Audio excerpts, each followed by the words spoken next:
நேயர்களுக்கு வணக்கம். இல்வாழ்க்கையில் ஒரு நல்ல இனிமையான வாழ்க்கையை பெறுவதற்கும், இல்வாழ்க்கையில் பல சங்கடங்களையும் பல இன்னல்களையும் துன்பங்களையும் அடைவதற்கும் கிரகங்களுடைய அமைவு என்பது ஒன்று இருந்தாலும் கூட, ஜோதிட சாஸ்திரத்திலே சொல்லப்பட்டிருக்கின்ற தோஷங்கள் மிக முக்கியமானவைகளாக அமைகின்றன. அவ்வாறான பல தோஷங்கள் எவ்வாறெல்லாம் ஜாதகங்களிலே எந்த ராசிகளிலே அமர்ந்து அந்த ஜாதகருக்கு தோஷத்தை தருகிறது என்பதை அறிந்து கொள்வது மிக அத்தியாவசியமான ஒன்று. கலத்திர தோஷம் என்பது இல்வாழ்க்கையோடு நெருங்கிய தொடர்பு உடைய ஒரு வகை தோஷம். கலத்திரம் என்ற ஒரு சொல் கணவனுக்கு மனைவியையும் மனைவிக்கு கணவனையும் தெரிவிக்கக்கூடிய ஒரு வகையான தோஷம் கலத்திர தோஷம். எனவே கலத்திர தோஷம் உள்ள ஜாதகர்களை கலத்திர தோஷம் உள்ள ஜாதகர்களுக்கு பொருத்துவதன் மூலம் நல்ல பலன்களை அடைந்து விட முடியும் என்றெல்லாம் கூட சொல்லப்பட்டிருந்த போதிலும் கூட, அவ்வாறான அமைப்புகள் ஜாதகங்களிலே எவ்வாறு ஏற்படுகிறது, எந்தெந்த கிரகங்கள் இவ்வாறான தோஷத்திற்கு முக்கிய பங்கு எடுத்துக்கொள்ளுகிறது என்ற விவரங்களை நீங்கள் அறிந்து கொள்வது நல்ல ஒரு பலனை உங்களுக்கு தரும். நல்ல விஷயத்தை பற்றி நீங்கள் அறிந்து கொள்வதற்கு உதவும் என்ற நோக்கத்திலே இந்த வீடியோவிலே உங்களுக்கு உரையாற்றி வழங்குகிறேன். இது சிறிய வீடியோ. இதை முழுமையாக பார்த்தால் வாழ்க்கையின் உண்மையான தத்துவம், இல்வாழ்க்கையின் உண்மையான தத்துவம், அது எவ்வாறு ஒரு ஜாதகருக்கு அமையும், அது அந்த ஜாதகருக்கு அளிக்கும் பலன்களிலே இருந்து அவர் கிடைக்கும் தீமையான பலன்களை கூட எவ்வாறு அதை தடுத்து நிறுத்த முடியும் என்பதையெல்லாம் கூட ஆதிகால ஜோதிட நூல்களிலே பரிகார முறைகள் எளிமையாக விளக்கப்பட்டிருக்கின்றது. அந்த விவரங்களையும் இறுதியாக சொல்ல இருக்கிறேன். பொதுவாக இரண்டாம் இடம், ஒரு ஜாதகத்திலே இரண்டாம் இடம் என்பது குடும்பஸ்தானம். ஒரு ஜாதகரின் குடும்பத்திலே இருக்கக்கூடிய பிணைப்பு, ஒரு குடும்பத்தின் மீது இருக்கக்கூடிய அக்கறை, அந்த குடும்பத்தின் வளர்ச்சிக்கு அவர் எவ்வாறு உதவுவார், எவ்வாறு செயல்படுவார் என்பதையெல்லாம் அறிந்து கொள்ளக்கூடிய ஒரு இடம் ஜாதகத்திலே இரண்டாம் இடமான குடும்பஸ்தானம். இந்த குடும்பஸ்தானம் தீதுபடாமல் இருக்க வேண்டும். தீதுபடாமல் என்றால் அசுபகிரகங்கள் இடம்பெறுவது மட்டுமல்ல, அசுபகிரகங்கள் எங்கு வேண்டுமானாலும் இருக்கலாம். ஆனால் அந்த அசுப கிரகங்கள் எந்த நட்சத்திரத்திலே, சுப நட்சத்திரத்தின் சாரத்தை பெற்றிருக்கிறதா, சுப கிரகங்களின் பார்வையை பெற்றிருக்கிறதா, அந்த இரண்டாம் இடத்து கிரகம் எந்த இடத்திலே எந்த ராசியிலே அமர்ந்திருக்கிறது, இவ்வாறான பல கணிப்புகளை கணித்தால் மட்டும்தான் அந்த இரண்டாம் இடத்தினுடைய நிலையை அறிய முடியும். எனவே இரண்டாம் இடம் கெடாமல் இருக்க வேண்டும், இரண்டாம் இடத்து கிரகமும் நல்ல நிலையை பெற்றிருக்க வேண்டும். அந்த இரண்டாம் இடத்து கிரகமோ இரண்டாம் இடமோ நல்ல சுபகிரகங்களினுடைய பார்வையை பெற்றிருக்க வேண்டும். அடுத்து நான்காம் இடம் என்பது ஒரு பெண்ணை பொறுத்தவரையிலே அவர்களுடைய கற்பு நிலையை பற்றி விளக்கும். ஒரு ஆணை பொறுத்த மட்டிலே அவருடைய குணாதிசயங்கள், பண்பு, ஒழுக்கம் போன்றவற்றை தெரிவிக்கும். ஆக 4ஆம் இடம் சுகஸ்தானம் என்று சொல்லப்படுகிறது. ஒரு ஜாதகர் ஆனானாலும் பெண்ணானாலும் சுகத்தை அனுபவிப்பதற்கு அந்த 4ஆம் இடம் தூய்மை பெற்றிருக்க வேண்டும். நான் முன்னாலே சொன்னபடி அந்த 4ஆம் இடத்தை சுப கிரகங்கள் பார்க்க வேண்டும். 4ஆம் இடத்து கிரகம் ஒரு நல்ல ஸ்தானங்களிலே அமர்ந்து ஒரு நல்ல சுப கிரகத்தினுடைய பார்வையை பெற்றிருக்க வேண்டும். அந்த 4ஆம் இடத்துக்காரகம் நன்கு செயல்பட 4ஆம் இடத்து கிரகம் நல்ல நட்சத்திர சாரத்தையும் பெற வேண்டும். அடுத்து 7ஆம் இடம். 7ஆம் இடம் என்பது ஆணுக்கு மனைவியையும் பெண்ணுக்கு கணவனையும் குறிக்கும். அது திருமணத்திற்கு முன்பாகவே ஜாதகத்தை ஆய்வு செய்வார்கள். இந்த ஆணுக்கு இந்த பெண் பொருத்தமா என்பதையெல்லாம் ஜாதக பொருத்தம் பார்ப்பார்கள். அவ்வாறான நிலையிலே இருந்தாலும் கூட எத்தனையோ திருமணங்கள் ஜாதக பொருத்தங்களை பார்த்து தோல்வியிலே முடிந்திருக்கிறது என்பதையெல்லாம் நீங்கள் நன்கு அறிவீர்கள். 7ஆம் இடத்தை பொறுத்தவரையிலே அது லக்கினத்திற்கு நேர் 7வது இடம். 7ஆம் இடம் லக்கினத்தை பார்க்கும். லக்கினம் 7ஆம் இடத்தை பார்க்கும். லக்கினத்திலே இருக்கிற கிரகம் 7ஆம் இடத்தை பார்க்கும். 7ஆம் இடத்திலே இருக்கிற கிரகம் லக்கினத்தை பார்க்கும். தோற்றத்திற்கும் வாழ்க்கைக்கும் ஒரு நேரடி தொடர்பு. நமது தோற்றத்தை சொல்லுவது லக்கினம். நமது இல்வாழ்க்கையை துவங்கி குடும்பத்தை ஆரம்பிக்கும் ஒரு நிலையை தெரிவிப்பது 7ஆம் இடம். ஆக தோற்றத்திற்கும் 7ஆம் இடத்திற்கும் நேரடி தொடர்பு இருக்கிறது. ஆக லக்கினாதிபதி 7ஆம் இடத்தோடு தொடர்பு பெறுகிறாரா?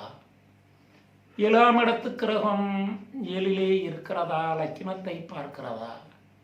அல்லது லக்கினாதிபதி 7லே இருந்து 7ஆம் அதிபதி லக்கினத்திலே இருக்கிறாரா? அல்லது 7ஆம் அதிபதியை சுபகிரகங்கள் பார்க்கிறதா? 7ஆம் இடத்தை சுபகிரகங்கள் பார்க்கிறதா? 7ஆம் இடத்து கிரகம் சுப நட்சத்திர சாரத்தை பெறுகிறதா? இவ்வாறெல்லாம் ஆய்வு செய்ய ஒரு இறுதி முடிவுக்கு வர வேண்டிய ஒரு நிலை நமக்கு இருக்கிறது.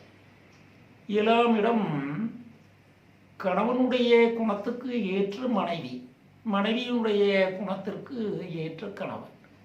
இருவரும் ஒரே இதயமாக, ஒரே உள்ளமாக செயல்பாடுகள் இருக்க வேண்டும், ஒற்றுமை அவர்களுக்குள்ளே இருக்க வேண்டும் என்பதுதான் இந்த பொருத்தம் பார்ப்பதனுடைய முக்கிய அம்சம். இவ்வாறான நான் விளக்கியுள்ள நிலையிலே நீங்களே அதை அறிந்து கொள்ள முடியும். அடுத்து 8ஆம் இடம் என்பது ஒரு பெண்ணின் ஜாதகத்திலே நன்கு அமையப்பட்டிருக்க வேண்டும். 8ஆம் இடம் என்பது அந்த பெண்ணின் திருமாங்கல்யத்தை பற்றி விளக்கக்கூடிய ஒரு இடம். கணவனுடைய ஆயுள் தீர்க்கமாக இருக்குமா? கணவனோடு அந்த ஜாதகர் நீண்ட காலம் வாழ்க்கை நடத்த முடியுமா என்பதையெல்லாம் தெரிவிக்கக்கூடிய 8ஆம் இடம் மாங்கல்ய ஸ்தானம். அதை ஆய்வு செய்யும்போது ஆயுள் காரக கிரகம் நன்னிலை பெற்றிருக்கிறதா? சனி நன்னிலை ஜாதகத்திலே பெற்றிருக்கிறாரா? லக்னாதிபதி நல்ல நிலையை பெற்றிருக்கிறாரா? 8ஆம் இடத்து கிரகம் நல்ல கிரகமா? அந்த கிரகம் எங்கே இருக்கிறது? அந்த கிரகத்தை சுபகிரகங்கள் பார்க்கிறதா? இவ்வாறான ஆய்வுகளை மேற்கொண்டு அதை நீங்களே அறிந்து கொள்ள முடியும். அடுத்து 12ஆம் இடம். 12ஆம் இடத்திற்கு முன்பாக 11ஆம் இடமும் கூட சொல்லப்படுகிறது. 11ஆம் இடம் என்பது என்ன? ஒரு ஆணின் ஜாதகத்திலே தன் மனைவியை தவிர பிற பெண்ணை அந்த ஜாதகன் நேசிக்கிறானா? அந்த ஜாதகனுக்கு தன் மனைவியை தவிர இன்னொரு மனைவி இரண்டாம் தாரமாக வருவதற்கான அமைப்பு அந்த ஜாதகத்திலே இருக்கிறதா? கள்ளத்தொடர்பு என்ற மனைவிக்கு மற்றவர்களுக்கும் தெரியாமல் மற்றொரு மாது மீது அவர் ஆசை கொண்டு காதல் கொண்டு மையல் கொண்டு இருக்கிறாரா என்பதையெல்லாம் அறியக்கூடிய இடம் 11ஆம் இடம். ஆக 11ஆம் இடம் தூய்மையாக இருக்க வேண்டும். 11ஆம் இடத்துக்கு கிரகமும் நன்னிலை பெற்றிருக்க வேண்டும். இறுதியாக 12ஆம் இடம் படுக்கை சுகம், இல்வாழ்க்கை, சயன சுகம். சயன சுகம் ஒன்றுதான் கணவன் மனைவியை இரு உடலை ஒரு உடலாக இயக்கி இரு இதயங்களையும் ஒரு அன்பிலே பிணைத்து அதாவது சந்ததியை விருத்தி செய்ய உதவும் படுக்கை சுகம் தரும், களத்திர சுகம் தரும் சயனஸ்தானம் 12ஆம் இடம். மற்ற கருத்துக்கள் எல்லாம் சொல்லியிருக்கலாம், விரயஸ்தானம், யாத்திரை ஸ்தானம் என்றெல்லாம். தற்போது நாம் பேசுவது களத்திர சம்பந்தப்பட்ட ஒரு பொருள். எனவே 12ஆம் இடம் படுக்கை சுகத்தை குறிக்கும். ஆணானாலும் பெண்ணானாலும் 12ஆம் இடம் இல்வாழ்க்கை சுகத்தை உரிய நெறியோடு கணவனோடு நடத்தும் ஒரு ஸ்தானம்.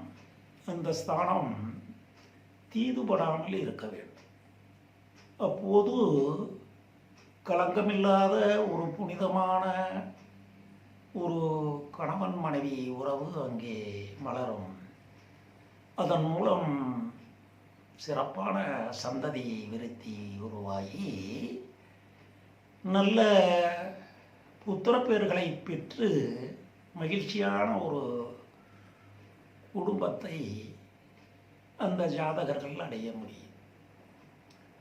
ஒரு உள்ளன்பாடு இருக்கக்கூடிய கணவன் மீது மனைவி கொள்ளும் மோகம், மனைவி மீது கணவன் கொள்ளும் மோகம், இவையெல்லாம் உடல் நோய், படபடப்பு, கோபம், எரிச்சல், ஆத்திரம் போன்ற அத்தனையும் நீக்கும். சுகம் சீராக இருக்கும் பட்சத்திலே உடல் நோய், உள்ள நோய் அனைத்தும் நீங்கும். நோயற்ற வாழ்வு, குறைவற்ற செல்வம், குறைவில்லாத மக்கட்பேர்களை அடைந்து மனமகிழ்ச்சியான குடும்ப வாழ்க்கையை தரக்கூடிய உன்னதமான இடம் 12ஆம் இடம். இந்த 12ஆம் இடம் தீதுபடாமல் இருந்தால் ஒரு இதயபூர்வமான அன்பும் அறநெறியும் நிறைந்த ஒரு இல்லறம் அங்கே இருக்கும். அன்பும் அறனும் உடைத்தாயின் என்று வள்ளுவர் சொன்னாரே, அதுதான் இங்கே. அன்பை ஒருவருக்கொருவர் பகிர்ந்து கொள்வது, பண்பை ஒருவருக்கொருவர் பகிர்ந்து கொள்வது என்ற நிலையை அங்கே உருவாக்கி உன்னதமான ஒரு நல்ல குடும்ப அமைப்பை வழங்கும் இடம் 12ஆம் இடம். ஆக உள்ள நோயும் உடல் நோயும் நீங்கி நல்ல உழைக்கும் சக்தியையும் நல்ல மனப்பக்குவத்தையும் பழகும் தன்மையையும் தரும் 12ஆம் இடம் சீர்பெற்று இருக்க வேண்டும். எனவே இவ்வாறான இந்த ஸ்தானங்கள் 2, 4, 7, 8, 11, 12ஆம் ஸ்தானங்கள் சீராக அமைந்து சிறப்பாக அந்த கிரகங்கள் அமைந்து சுபகிரகங்களின் பார்வையை பெற்று இருக்கும் பட்சத்திலே வேற்றுமை, பிரிவினை, விரோதம், ஒருவருக்கொருவர் ஏற்றத்தாழ்வு போன்ற நிலைகள் அறவே இருக்காது. ஒரே ஒரு கடினமான சொல் நீண்ட பிரிவை உருவாக்கிவிடும். மனம் கல்லல்ல, இதயம் நொறுங்கும் ஒரே ஒரு சொல் போதும். அது கணவனிடம் இருந்து வந்தாலும் சரி, அல்லது மனைவியிடம் இருந்து கணவனுக்கு வந்தாலும் சரி, மனம் நொந்து போகும் அளவுக்கு அந்த சுடுசொல் இருவரையும் நிரந்தரமாக கூட பிரித்துவிடக்கூடிய வல்லமை பொருந்தியது. அதுதான் சொல்லடக்கம் மிக அவசியம் என்று சொல்லப்பட்டிருக்கிறது. எனவேதான் களத்திர தோஷம் என்பதை எளிதாக நீக்கிக் கொள்ளலாம் நமது நடவடிக்கைகளின், குணங்களின், பழக்க வழக்கங்களின், ஒழுக்கத்தின் தன்மைகளினால். ஒரு பத்தினி பெண் சிறுவயதிலே தன் கணவனை இழக்கிறாள். அவள் பெயர் சுசீலா. அவள் காவிரியிலே நீராடி கண்கலங்கி தனது மாங்கல்ய பாக்கியத்தை மீண்டும் பெறுகிறாள். அந்த பெண் யமபுரம் சென்று தன் கணவனை திரும்ப அழைத்து வந்து மகிழ்ச்சியான வாழ்க்கையை நடத்தினாள் என்றெல்லாம் கூட சாஸ்திரங்களிலே கதைகள் சொல்லப்பட்டிருக்கின்றன. எனவே நல்லொழுக்கம் மேன்மையான வாழ்க்கையை தரும். எனவேதான் ஆணுக்கும் பெண்ணுக்கும் மிக முக்கியமானது கட்டுப்பாடான பேச்சு, கட்டுப்பாடு உடைய ஒரு ஒழுக்கம். இவை இருந்தால் களத்திர தோஷம் என்பது எந்த கிரகங்களாலும் ஏற்படுத்தப்பட்டாலும் கூட அதை நிலைத்து நிற்காது. அந்த ஜாதகர்கள் வாழ்க்கையிலே வெற்றி அடைய முடியும் என்பதை உங்களுக்கு கூறி, இந்த வீடியோவை காணும் என் இனிய நண்பர்கள், நேயர்கள் எனக்கு சப்ஸ்கிரைப் செய்து ஆதரவு தர வேண்டும் என்று உங்களை அன்போடு கேட்டு, இது போன்ற ஏராளமான ஜோதிட கருத்துக்கள் நிரம்பிய வீடியோக்களை நான் வெளியிட்டு அவைகளெல்லாம் யூடியூப்பிலே காண்பிக்கப்படுகிறது. அவற்றையெல்லாம் நீங்கள் தவறாமல் பார்த்து ஜோதிட விதிமுறைகளையும், ஜோதிட நுட்பங்களையும், ஜோதிட கருத்துக்களையும் எளிமையாக அறிந்து கொள்ளும் வகையிலே நான் பேசியிருப்பதால் நீங்கள் அதை அறிந்து பயனடைய வேண்டும் என்று உங்களை அன்போடு கேட்டு, உங்கள் அனைவருக்கும் வாழ்க வளர்க வளம் பெறுக என்று எனது வாழ்த்துக்களை தெரிவித்து என் வணக்கத்தையும் உங்களுக்கு கூறி விடைபெறுகிறேன்.